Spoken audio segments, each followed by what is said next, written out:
आप Telegram channel के अलावा मुझे फेसबुक, ट्विटर, इंस्टाग्राम, यूट्यूब सभी जगह फॉलो कर सकते हो उपाय क्लासेस के नाम से ही। और आपको लगता है कि मेरी लेक्चर से काफ़ी ज़्यादा आपको बेनिफिट हो रहा है और मुझे आपको लगता है कि सामने वाले इंसान को थोड़ा बहुत डोनेट करना चाहिए, तो दिए गए यूपीआई आईडी मुझे कितना भी जो आपकी इच्छा हो, जो आपको सही लगता हो, वो आप मुझे डोनेट कर सकते हो किसी भी ऐप से। आप चाहें तो दिए गए क्यूआर कोड को स्कैन करके ही मुझे आप डोनेट कर सकते हो। किसी भी ऐप से कर सकते हो, कितना भी कर सकते हो, कोई भी बाउंडेशन मेरी नहीं है। अगर नहीं लगता है कि नहीं देना चाहिए तो आप नहीं भी दे सकते हो। अब हम डिस्कस करते हैं वन के बारे में। तो बेसिकली हम ये देखते हैं पहले कि वन आखिर में किस तरह से हमें दिखाई देता है। वन जो है वो ज़्यादातर हमें एक नंबर के तौर पर दिखाई देता है। नंबर का मतलब एक के तौर पर, संख्या में एक, नंबर में। जैसे कि डू यू वांट वन और टू, क्या तुम एक या दो कितना चाहते हो। कोई भी वस्तु या कोई भी चीज़, कोई भी ड्रिंक वगैरह, तुम कितनी ड्रिंक चाहते हो, तुम कितनी बुक्स चाहते हो, तुम कितने पेन चाहते हो, एक, दो, तीन, चार, कितने चाहते हो। तो वन और टू और थ्री और फोर कुछ ऐसे सेंटेंस हम बोलते हैं। There is only room for one person, जो रूम उपलब्ध है, जो रूम है वो केवल एक ही इंसान के लिए है, एक ही पर्सन के लिए अवेलेबल है। वन मोर प्लीज़, एक और दे देना, कृपया एक और दे देना। मतलब मैं कोई भी चीज़ एक और मांग रहा हूँ। यहाँ पर वन जो है, यहाँ पर का वन जो है, यहाँ का वन जो है वो एक नंबर को इंडिकेट कर रहा है, यानी कि संख्या में एक को इंडिकेट कर रहा है। अब कभी कभी लोगों के मन में आता है कि जब वन का मतलब एक है तो उसके आगे ए और एन नहीं आता है। मैं बता देना चाहता हूँ, इसके भी स्पेशल रूल्स जो हैं वो मैंने ऑलरेडी आर्टिकल नाम के चैप्टर में डिटेल में डिस्कस कर रखे हैं, आप जाकर के देख सकते हो। जब वन का यूज़ एक एडजेक्टिव तरह होने लगता है तब हम वहाँ पर ए और एन भी लगाते हैं उस आगे आने वाले नाउन के लिए। जैसे कि अ वन बेडरूम अपार्टमेंट, यहाँ पर वन बेडरूम जो है वो कम्प्लीटली एक एडजेक्टिव तरह काम कर रहा है इसके लिए, अपार्टमेंट के लिए, ठीक है। और अपार्टमेंट नंबर में एक है, संख्या में एक है, इसलिए इसके आगे लगाएंगे ए। अब ए क्यों आया, क्योंकि वन का जो प्रोनाउंसिएशन है वो इससे है, वो हिंदी के कॉन्सोनेंट या इंग्लिश के कॉन्सोनेंट के जो साउंड हैं उससे निकल रहा है, इस वजह से। I'll see you at 1, इसका मतलब क्या हुआ, मैं तुम्हें 1 बजे मिलूँगा। तो लोग 1 बजे को फुल फॉर्म में ना बोल करके कभी कभी वन भी बोल देते हैं। तो आपको ये याद रखना है कि वन किसी भी सेंटेंस में नंबर या डिटरमाइनर दोनों तरह काम कर सकता है, दोनों ही हमारे सही होते हैं। कुछ और देखते हैं, वन का यूज़ कहाँ पर होता है, फॉर्मल लैंग्वेज में होता है या फिर फॉर एम्फेसाइज बिफोर 100,000 एसेट्रा, कोई भी यूनिट होती है, before a unit of measurement, कोई भी नापने वाली चीज़ या कोई भी जो रकम में कोई चीज़ होती है उसके पहले उसको एम्फेसाइज करने के लिए भी हम लोग वन का यूज़ करते हैं। जैसे कि 100 ना बोल करके हम लोग 100 बोलते हैं, तो वहाँ पर एम्फेसाइज का सेंस आता है। जैसे कि इट कॉस्ट 150 पाउंड्स, पाउंड्स की जगह आप यहाँ पर कोई भी नंबर लिख सकते हो, यहाँ पर कोई प्रॉब्लम, जैसे रुपीज़ कर दीजिए आप, ठीक है।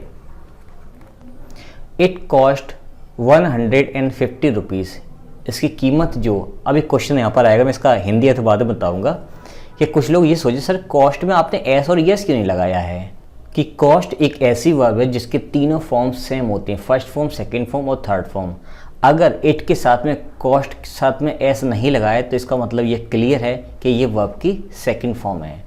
इसका मतलब इस चीज़ को करने में जो कीमत जो आई है, जो उसकी मतलब खर्चा जो आया है वो 150 रुपये आया है। Clear. He lost by less than 1 second, मतलब उसका लॉस हो गया by less than 1 second, 1 second से कम में भी उसका नुकसान हो गया है। अब यहाँ पे दो इसके मतलब हैं, या तो उसका नुकसान हुआ है या फिर वो 1 सेकेंड से कम में उसका देहांत हो गया है। इसका मतलब क्या हुआ है, मतलब 1 सेकेंड से कम लगा और उसकी जान चली गई, इस तरह से भी हम इसको बोल सकते हैं। एक और देखिए, for emphasise to mean a single और जस्ट वन, अगर मुझे ये कहना है कि ए सिंगल या जस्ट वन मुझे बोलना है तो मैं इनकी जगह पर, इन शब्दों की, इन फ्रेजेस की जगह पर मैं डायरेक्ट वन का यूज़ कर सकता हूँ। काफ़ी सारे लोगों के मन में क्वेश्चन होता है, सर यहाँ पर आपने ए एन क्यों नहीं लगाया, ए सिंगल या फिर जस्ट वन क्यों नहीं लगाया है। हाँ लगता है, लेकिन हम लोग उसकी जगह पर वन का यूज़ कर देते हैं इन वर्ड्स की जगह पर। जैसे कि there is only one thing that we can do, यहाँ पर दैट छुपा हुआ कंजंक्शन, क्योंकि 2 सेंटेंसेस हैं। There is only one thing we can do, केवल एक ही चीज़ बची है जो हम कर सकते हैं, जो हम कर सकते हैं। There is only a single thing that we can do, इस तरह से इसको पूरा लिखेंगे। तो यहाँ पर जो वन है वो एम्फेसाइज करना चाहता है इस वाले वर्ड को, जो कि सेंस दे रहा है, या सिंगल या फिर जस्ट वन का सेंस में यहाँ पर यूज़ करते हम लोग हैं। आगे देखिए, अ पर्सन और thing especially when they are part of a group, जब कोई इंसान या कोई वस्तु किसी पार्ट का ग्रुप होती ना, तो उसको इंडिकेट करने के लिए हम लोग वहाँ पर वन का यूज़ करते हैं। जैसे कि one of my friends live in Britain. अब यहाँ पर एक जगह का नाम दिया है, आप यहाँ पर मुंबई, दिल्ली कोई भी नाम रख सकते हो कि मेरे बहुत सारे दोस्त हैं, उनमें से ये एक दोस्त, मतलब मेरे ग्रुप है दोस्तों का, उनमें से ये एक दोस्त जो है वो ब्रिटेन नाम की जगह पर रहता है। ठीक है। One place I would really like to visit Bali, Bali नाम की कोई जगह है जो कि जिसके बारे में बहुत ज़्यादा सुना है, बहुत एडवेंचरस है, जो भी कुछ है वहाँ पर उसको घूमने की मेरी काफ़ी इच्छा है। तो वन प्लेस एक वो जगह है, मतलब जगह तो काफ़ी सारी घूमने के लिए हैं, लेकिन उस वाली जगह के बारे में मैंने काफ़ी सुन रखा है, तो यहाँ पर वन इसलिए यूज़ हुआ है। इस फ्रेज़ के बारे में पहले बता चुका हूँ। बहुत सारी चीज़ों में से जब एक चीज़ निकालते हैं बात, तो वहाँ पर हम वन लिखते हैं। आप यहाँ पर 2 भी लिख सकते हो कि बहुत सारे दोस्तों में से मेरे वो 2 दोस्त, या 3 दोस्त, या 5 दोस्त, या कई दोस्त, आप कैसे भी लिख सकते हो उसको। ठीक है। अगर आप द ओनली वन या द मोस्ट इम्पॉर्टेंट वन के सेंस में वन का यूज़ करते हो, तो वहाँ पर आप एम्फेसाइज यानी कि थोड़ा सा प्रभाव डालने के सेंस में आप यूज़ करते हो। या मैं सिंपली ऐसे भी कह सकता हूँ कि इन 2 फ्रेजेस को रिप्लेस करके आप वन का यूज़ कर सकते हो। जैसे कि he is the one person I can trust, ये केवल एक वही इंसान है जिस पर मैं विश्वास कर सकता हूँ। तो he is the only one person, मैं इसको ऐसे भी लिख सकता हूँ। Clear. Her one concern was for the health of her baby, उसकी सिर्फ चिंता का एक कारण ये था कि उसकी बेबी की तबीयत ख़राब थी, यानी कि उस अपने बच्चे के स्वास्थ्य के प्रति ही उसकी सबसे ज़्यादा चिंता थी। तो वन का मतलब क्या हुआ, द ओनली वन थिंग, जिसकी वजह से वो परेशान ज़्यादा है। It is the one thing, यानी कि it is the only one thing, ये केवल वही चीज़ बची है, that I can't stand about it, जिसको मैं सपोर्ट नहीं कर सकता, जिसको मैं सहन नहीं कर सकता हूँ। ठीक। फिर आगे देखते हैं, When you are talking about a time in the past or future, या तो आप आगे आने वाले समय के बारे में बात करते हो या पीछे बीत के समय के बारे में बात करते हो, without actually saying which one, लेकिन आप ये नहीं बताते हो कि किस वाले टाइम के बारे में। जैसे कि I saw her one afternoon last night, पिछले हफ्ते मैं उसे दोपहर मिला था, लेकिन ये वन बता रहा है कि कोई दोपहर, वो क्लियर नहीं कि कौन से वाले दिन की दोपहर में, यहाँ पे कोई भी कंफर्म नहीं है। तो वन जो है वो टाइम के बारे में ये बताना चाहता है कि आफ्टरनून में तो मिले थे, लेकिन किस वाले को मिले थे ये कंफर्म नहीं है। अब देखो, अगर मैं ऐसे बोलना चाहूँ वन डे, एक दिन, यू विल अंडरस्टैंड, एक दिन तुम्हें ये बात समझ में आएगी, इसका मतलब क्या है कि मैं ये बात कर रहा हूँ किसी न किसी टाइम पर फ्यूचर में, यानी कि आगे आने वाले समय में किसी न किसी दिन तुम्हें वो समझ में आएगी।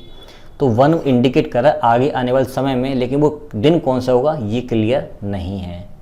द सेम के सेंस में भी हम लोग वन का यूज़ करते हैं।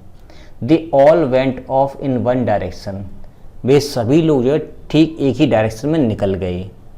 तो ये जो है ना द सेम का सेंस दे रहा है, यानी कि वन का मतलब क्या हुआ, मैंने कहा सभी लोग एक ही दिशा में चले गए हैं, इसका मतलब सभी लोग सेम डायरेक्शन में गए हैं। दोनों तरीके से सेंटेंस को हम लिख सकते हैं और बोल सकते हैं। अब जो नॉर्थ अमेरिकन इंग्लिश होती है उसमें कैसे यूज़ होता है, फॉर एम्फेसाइज इंस्टीड ऑफ ए और एन, वहाँ के लोग जो हैं ए और एन की जगह पर वन का यूज़ काफ़ी ज़्यादा करते हैं।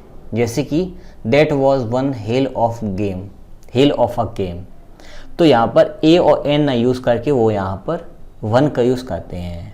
जैसे कि she is one snappy dresser, snappy का मतलब होता है तेज तर्रार, या फिर कह सकते हैं हम लोग समझदार या बुद्धिमान। सी इज़ वन स्नैपी ड्रेसर, वो काफ़ी अच्छी ड्रेसर है। तो यहाँ पर वन को हम लोग रिप्लेस किया है किससे, ए से। क्लियर। आगे, a person's name to show that the speaker doesn't know the person, जब कोई किसी का नाम वगैरह लेता है तो स्पीकर को ये मालूम नहीं होता है कि वो किसका नाम लेना चाहता है। जैसे कि मैं बता देना चाहता हूँ कि he worked as an assistant to one mister Verma, वो किसी मिस्टर वर्मा के असिस्टेंट की तरह काम किया करते थे। तो वन मिस्टर वर्मा का मतलब यहाँ पर ये है कि वो उनको जानते नहीं हैं। ऐसी ग्रामर हमने रूल देखा था सम का ही मतलब होता है कोई, जैसे कि some mister Verma wants to meet you, कोई मिस्टर वर्मा आपसे मिलना चाहते हैं। तो जब किसी प्रॉपर नाउन के पहले हम लोग सम का यूज़ करते हैं तो हमें ये एक बात मालूम होती है कि सामने वाला इंसान जो सम का यूज़ कर रहा है उस इंसान के लिए, जैसे कि some Ram wants to meet you, कोई राम आपसे मिलना चाहते, तो राम उसके लिए अनजान है, जिसने अपना नाम उसको बता दिया कि जा कर के उसको बता देना कि राम आपसे मिलना चाहते हैं। ऐसे यहाँ पे वन का यूज़ हुआ है, ठीक है। इसका सिनोनिम और भी बोल सकते हैं जैसे कि सर्टेन, ठीक है। तो इस तरह से इसके बहुत सारे आपके सिनोनिम एंटोनिम्स तो बन ही सकते हैं, लेकिन आपको ये भी याद रखना है कि वन का यूज़ कैसे हो रहा है। देखिए अब हम समझेंगे किसी भी सेंटेंस में वन जो है एक प्रोनाउन के जैसे कैसे काम करता है। लेकिन उससे पहले अगर हम एक बार डिस्कस ये कर लें कि इसके जो केसेस होते हैं, सब्जेक्टिव, ऑब्जेक्टिव, नॉमिनेटिव, जो भी केसेस होते हैं वो कैसे यूज़ होता है, उनका क्या फॉर्म होता है, वो सेंटेंस में कैसे यूज़ होते हैं, वो एक बार समझ लीजिए डिटेल में। जैसे मैं बोलूँ वन, तो वन एक नॉमिनेटिव या सब्जेक्टिव केस की तरह यूज़ होता है। जैसे मैं बोलना चाहूँ one should do his duty on time, तो वन का हिंदी अर्थ होता है हर एक इंसान को या सभी को, दोनों अर्थों में इसका यूज़ कर सकते हैं। हर एक इंसान को अपना कर्तव्य समय पर निभाना चाहिए। तो एक बात हमें ये मालूम है कि हिज जो पजेसिव है वो तो भाई किसका पजेसिव है, वो ही का है। तो इसका मतलब वन का पजेसिव केस क्या होगा बताइए। मैंने ऑलरेडी पढ़ा रखा आपको ग्रामर के बाद एडवांस में, प्रोनाउन के एडवांस में आपने देखा होगा और जाकर के देख भी लेना। चलिए आप एक काम कीजिए, वीडियो को पॉज कीजिए, इसका आंसर दीजिए, तब तक मैं आगे बताता हूँ इसका आंसर क्या होगा, तब तक आप सोचिए। वन जो है एक एक्यूजेटिव केस यानी ऑब्जेक्टिव केस में भी इसका यूज़ होता है। जैसे मैं बात करूँ Ram can't to talk to one, अब इस सेंटेंस के दो मतलब निकल सकते हैं। जैसा कि अभी हम ऊपर डिस्कस कर चुके हैं, तो वन का मतलब एक भी होता है, इसका मतलब दो निकल सकते हैं कि राम एक आदमी से बात नहीं कर सकता है, राम एक आदमी से बात नहीं कर सकता, इसका मतलब उसको ज़्यादा लोग चाहिए। या तो मैं एक आदमी या एक लड़की या एक लड़का, एक महिला, कुछ भी इसका अर्थ निकालूं, या एक ऑफिसर निकालूं, एक टीचर अर्थ निकाल सकता हूं, या फिर हर एक इंसान के सेंस में अगर मैं इसका यूज़ कर रहा हूं तो इसका मतलब ये है कि राम हर एक इंसान से बात नहीं कर सकता है, तो भी ऐसा अर्थ निकल सकता है। तो टू आपका प्रपोजिशन है, इसकी वजह से इसके बाद रखा हुआ शब्द जो है वो ऑब्जेक्टिव केस का कहलाएगा। अगर मैं बात करूँ पजेसिव का, तो इसका पजेसिव केस होता है वंस। इसका मतलब ये है कि यहाँ पर हिज की जगह पर आएगा आपका वंस। अब आपको आंसर बिल्कुल सही आ गया समझ में, और काफ़ी सारे लोगों ने बिल्कुल सही आंसर दिया भी है।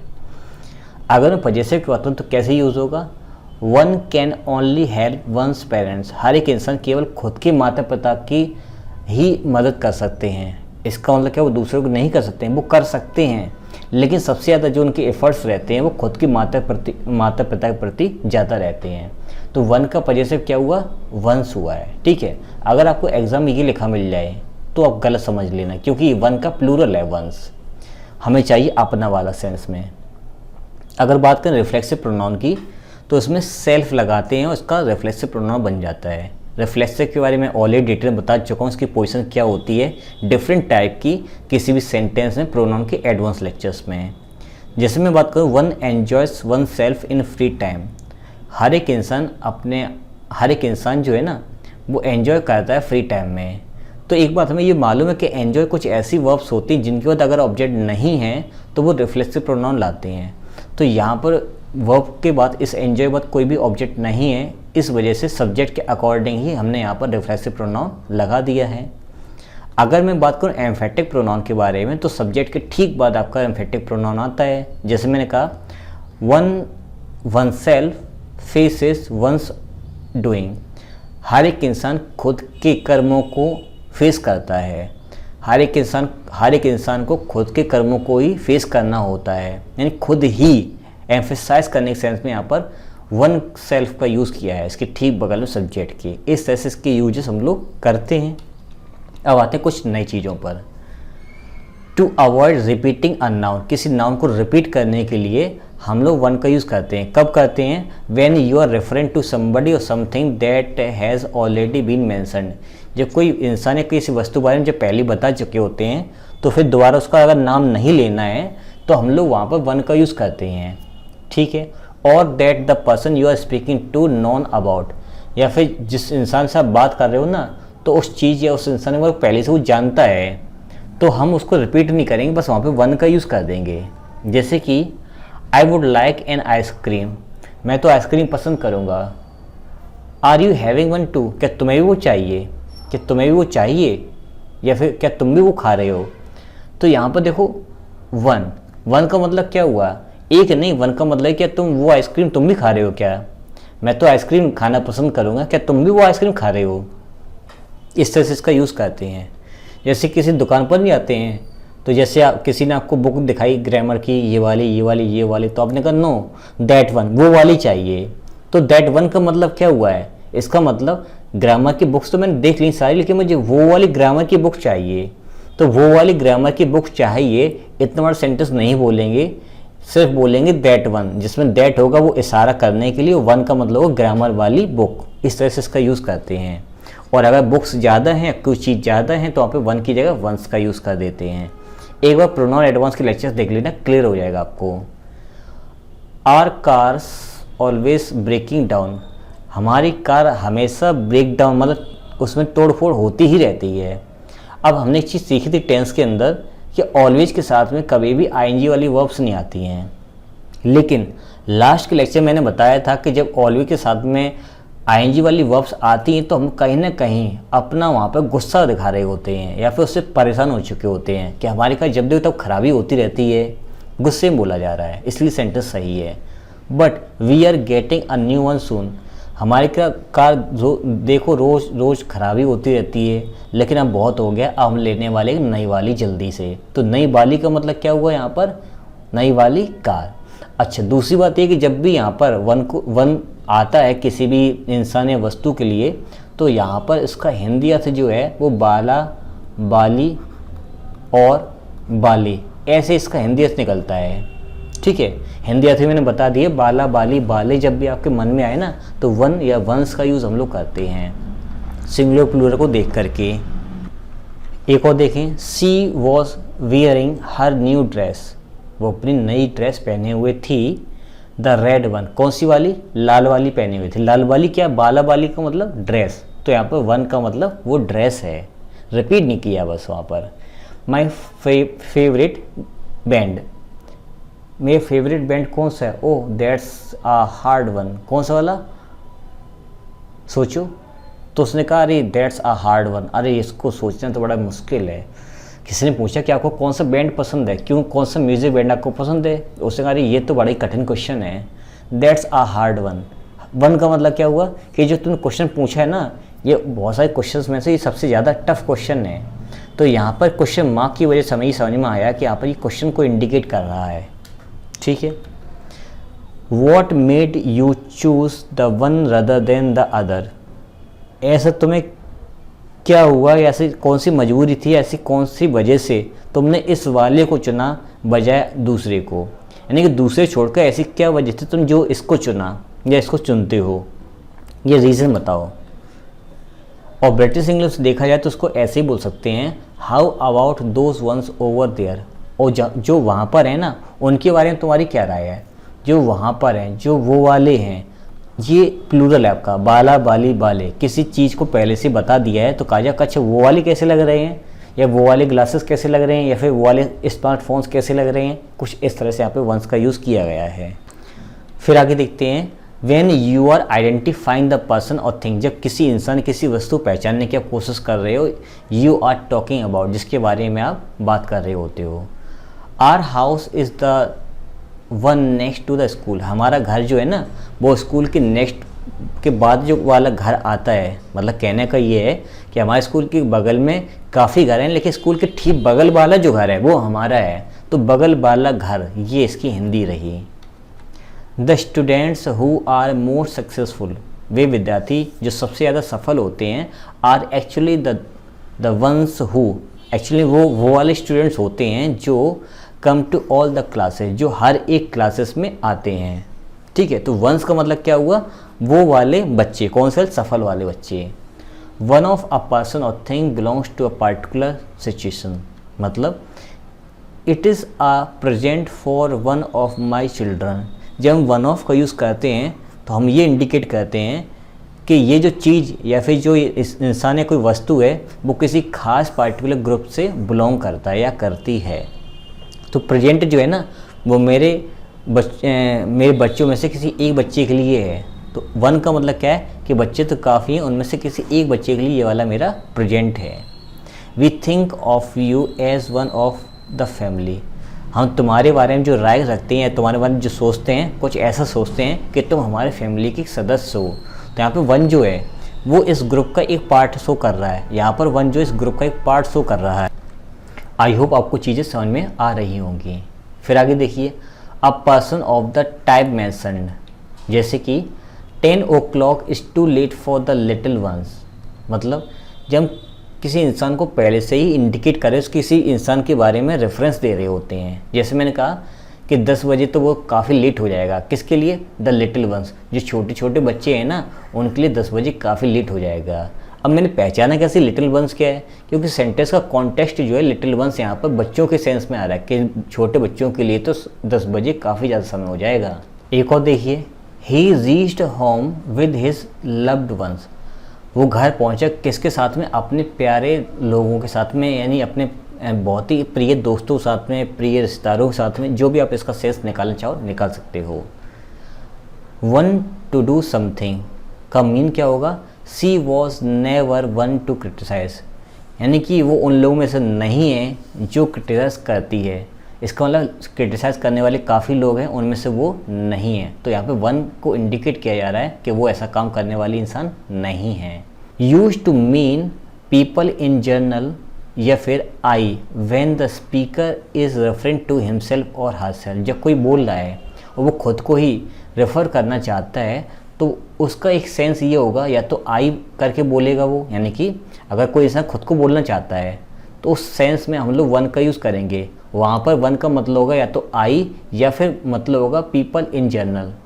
जैसे कि one should never criticise if one is not sure of one's facts, किसी भी इंसान को आलोचना नहीं करनी चाहिए अगर वो किसी भी इंसान के किसी भी चीज़ के बारे में उसके बारे में सही जानकारी नहीं रखता है। तो देखो अभी मैंने बताया था वन का मतलब होता है हर एक इंसान, जब मैं उसके केसेस के बारे में डिस्कस कर रहा था तो इसके दो मतलब हैं, या तो वो खुद के बारे में बात कर रही है, ये कर रहा है कि जैसे किसी ने किसी की आलोचना की है तो फिर उसको ऐसा लगा कि गलत हो गया है। किसी भी इंसान को किसी की आलोचना ऐसे करनी चाहिए जब तक उसके बारे में सही से जानकारी ना हो, ठीक है। और अगर ज़्यादातर लोग किसी को आलोचना करते हैं तो मुझे पता चला, मैंने कहा कि भाई ये बताओ, जब तुम्हें उसके बारे में सही से कोई जानकारी ही नहीं तो तुम्हें उसकी आलोचना करनी ही नहीं चाहिए। तो उसी सेंस में लिखा हुआ है कि one should never criticise if one is not sure of one's facts, जब तक किसी को किसी की कंप्लीट जानकारी ना हो उसके बारे में तब तक किसी को किसी की आलोचना नहीं करनी चाहिए, ठीक है। अब आपको ध्यान ये देना है कि यहाँ पर जो वन है और ये वन है, ये दोनों लोग एक ही हैं जो कि ये करने वाले हैं काम क्रिटिसाइज का।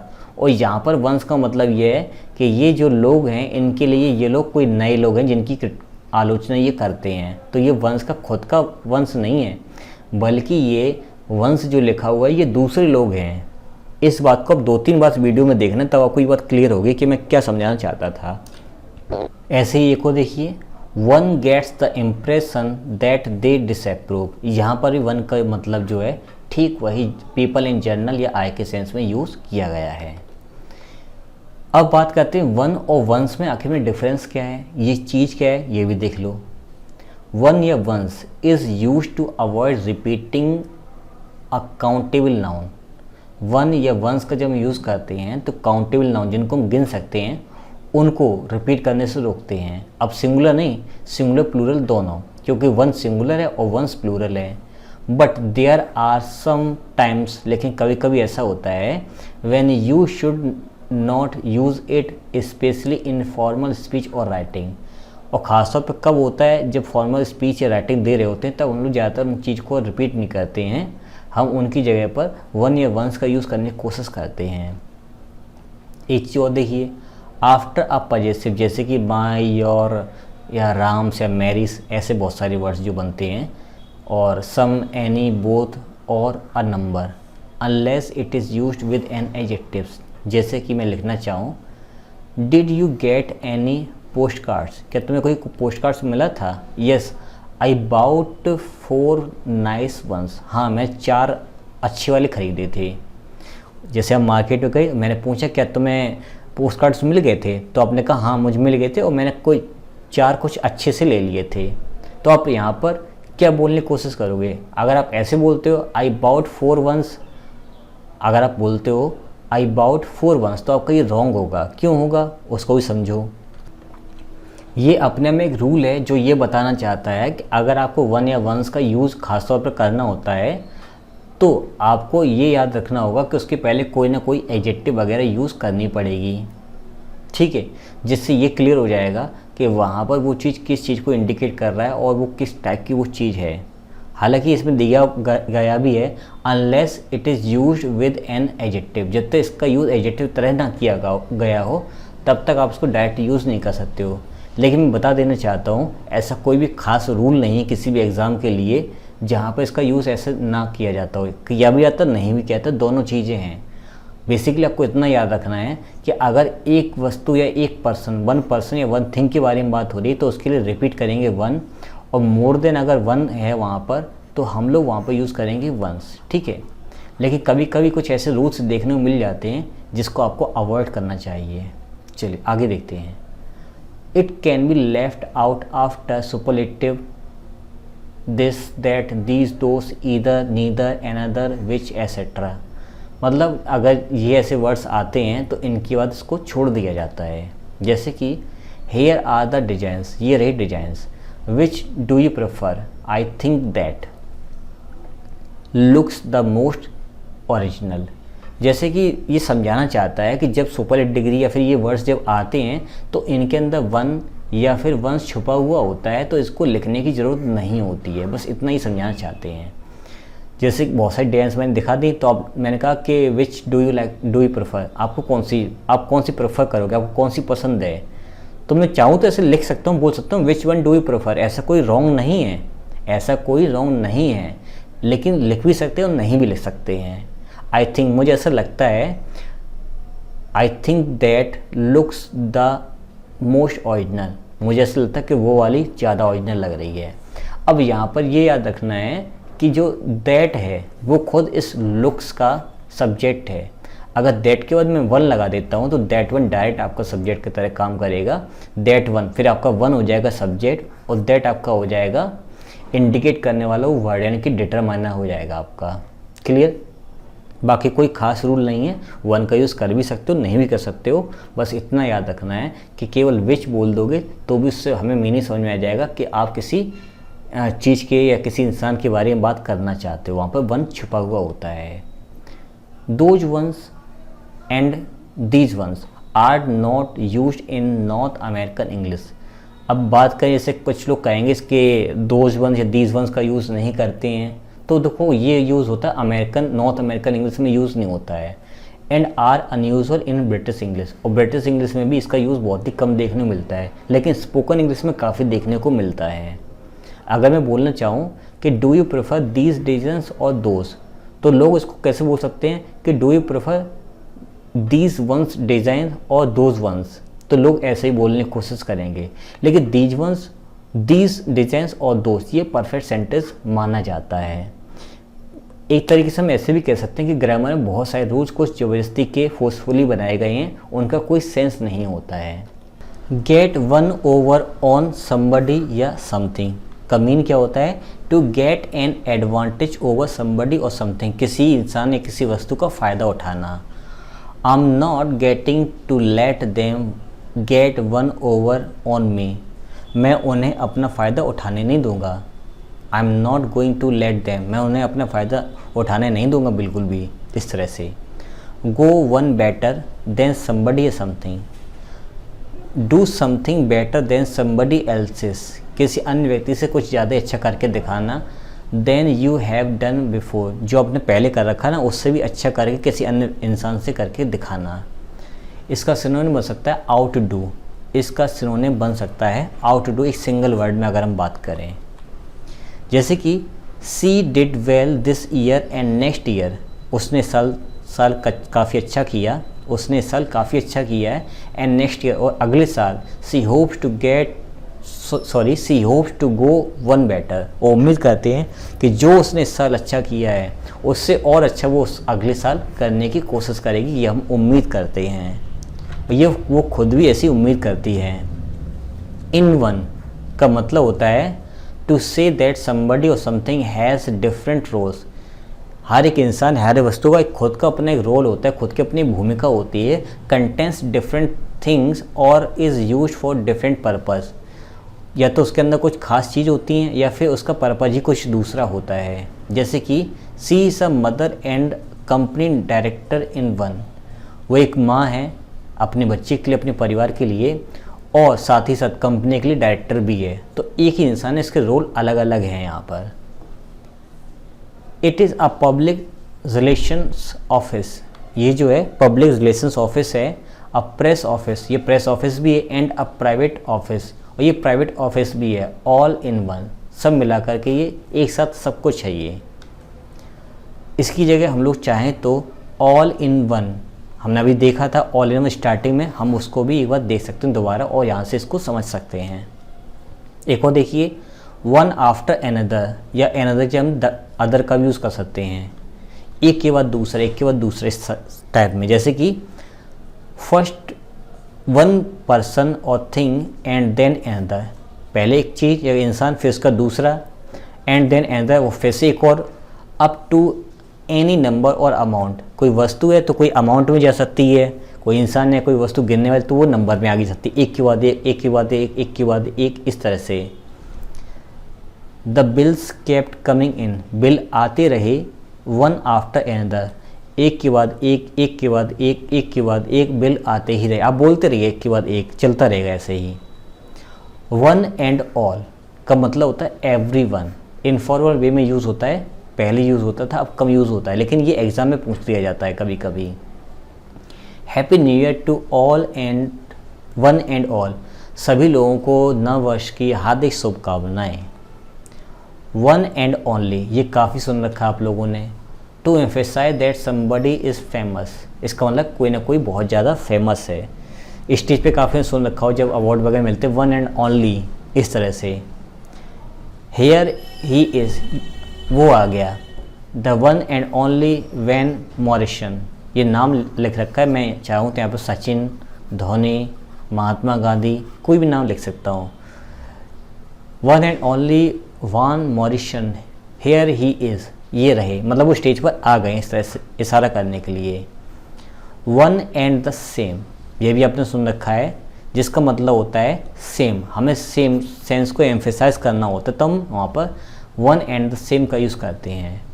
आई never realize Ruth Rendell and Barbara Vine were one and the same, का मतलब क्या हुआ, मुझे रियलाइज़ कभी नहीं हुआ है कि रैंडल और बारबरा दोनों लोग एक ही हैं, मतलब इंसान एक ही हैं लेकिन दो अलग अलग नामों से जाने जाते हैं। जैसे किसी का नाम नेहा है और किसी का नाम सिमरन है, ठीक है। अब मैं कहूँ कि मुझे पता ही नहीं चला कभी भी कि नेहा और सिमरन दोनों लोग एक ही हैं, इसका मतलब नाम अलग अलग है और इंसान एक ही है, ठीक है। वन बाय वन कहते नहीं है कि एक एक करके, अलग अलग ऑर्डर में आइए, separately, in order. I went through the items on the list one by one, मैंने आइटम्स को लिस्ट से एक एक करके देखा, एक एक करके समझा, एक एक करके ख़रीदा, जो भी आप सेंस निकालना चाहो। वन और टू का मतलब क्या हुआ, थोड़े, कहते नहीं एक दो पेपर दे दो, एक दो बुक्स दे दो पढ़ने के लिए, इसका मतलब कुछ किताबें दे दो। वी हैव हैड वन और टू प्रॉब्लम्स, हमारे पास कुछ प्रॉब्लम्स हैं, नथिंग सीरियस, कोई खास नहीं, थोड़ी बहुत प्रॉब्लम्स हैं। One up on somebody optional है, ऑप्शनल का मतलब ये होता है अगर समबडी लिखा जाएगा तो वो ऑन से जोड़ा जाएगा, बस इतना मतलब होता है। Having an advantage over somebody, किसी का फ़ायदा उठाना होता है। आई को देखिए, व्हेन यू हैव सीन या हर्ड में बोलूँ सीन की जगह वन, या इसकी जगह मैं बोल सकता हूँ यू हैव सीन या heard etcetera them all, one की जगह देम ऑल का भी यूज़ हम लोग कर सकते हैं। To say that all types of the things mentioned are very similar, कि जो भी चीज़ें बताई गई हैं ना वो सारी सारी एक समान हैं, सारी सारी एक जैसी हैं। I don't like science fiction novels much, मुझे साइंस फिक्शन नॉवल ज़्यादा पसंद नहीं है। When you have read one, when you have read one, इसका मतलब क्या हुआ है कि जो चीज़ तुमने बताई है ना, जो तुमने पढ़ रखे पहले से ही, उनके बारे में अगर मैं बात करूं या फिर जो तुम्हारे पास हैं, तो मैं उनके बारे में एक चीज़ जानता हूं कि वो फिक्शंस मुझे बिल्कुल भी पसंद नहीं हैं। You have read all them, वही मैंने बोला था कि जो आप पढ़ चुके हैं ना उनके बारे में अगर मैं बात करूँ तो वो फिक्शंस मुझे बिल्कुल भी पसंद नहीं हैं। आई होप आपको वन की एक एक एग्जाम्पल्स डिटेल में समझ में आए होंगे, एक के रूल्स समझ में आए होंगे। इससे ज़्यादा वन के रूल्स नहीं बनते, बस आपको रीडिंग ज़्यादा से ज़्यादा लगानी ताकि आप इन चीज़ों को ज़्यादा से ज़्यादा ऑब्जर्व कर सकें।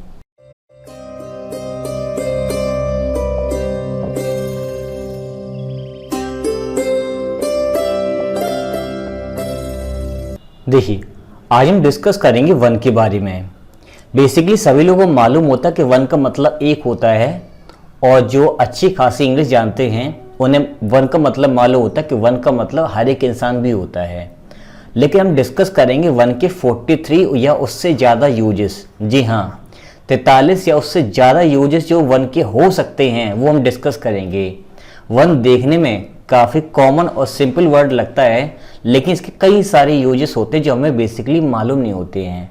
हम देखेंगे कि किसी भी सेंटेंस में वन एक नंबर या डिटरमाइनर तरह कैसे काम करता है।